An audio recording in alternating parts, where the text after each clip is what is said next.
Благодарам, председателе. Бидејќи брзате да ги поминете сите 60 и нешто точки, па не знам зашто брзате, тоа вие треба да одговорите. 60 и нешто точки. Ве молам сега, немојте Во да однос нападувате, на јас не оваа брзам точка, никаде. иако не сум член на Комисијата за Ама ја финансирање не и брзам буџет. никаде, јас ја терам процедурата онако како што ме пропишано, Добре, извинете. што се нервирате, Па председател? ви не се нервирам ја, апсолутно, Не се него ви нервирате, укажувам, не. вие процедурално што Не немате се право на нервирате, не процедурално, имате интервенирате мнозинство, треба да процедурално. славите, не се нервирате. Ве повикував да се јавите со збор, се 40-та пријавивте вие за збор. И зошто се брзам јас? Па многу е очигледно дека се брзате. Да, рекордери во донесени закони.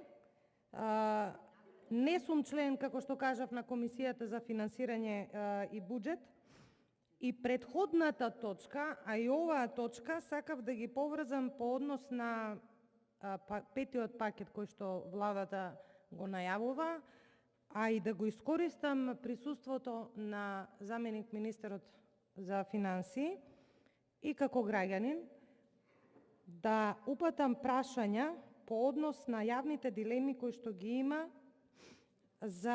и за банките и за фирмите кои што водат сметководство по однос на пакетите, а по однос на банките деновиве во јавноста Народната банка на Република Македонија им забрани на банките да делат дивиденди, што го подрива мислењето дека Република Македонија има ликвидност. Дали може тука нешто заменикот министер да каже, дали е тоа така и зошто, кои се причините Народната банка што тоа го направи. Значи, тоа е сосема спротивно од изјавите кои што владата преку Министерството за финансија и самиот премиер вели дека иако имаме голем јавен долг, ние сме ликвидна земја, можеме да ги трошоците сервисираме кон земјата и кон странство таму кај што должиме. Ова е навистина сериозно прашање.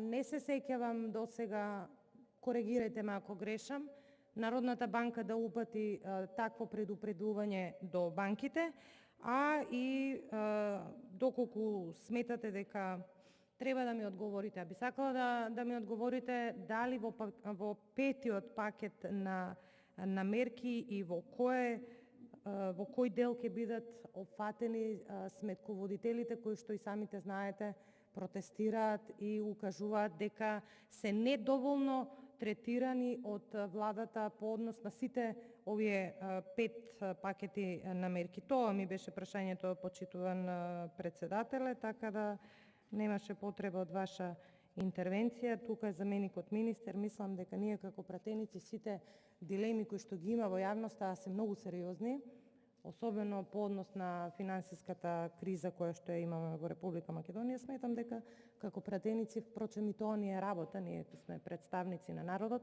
да поставуваме дилеми по однос на одредени законски решенија, а и моментално актуелни теми кои што ги засегаат сите во Република Македонија, вклучително банките како институции на кои што владата вели дека треба да им веруваме, дека се ликвидни, а само пред неколку месеци пропадна една банка и тоа итекако влијае во фискалната политика во Република Македонија. Значи, доколку може, заменикот министер би сакал да ми одговори на овие прашања. Благодарам.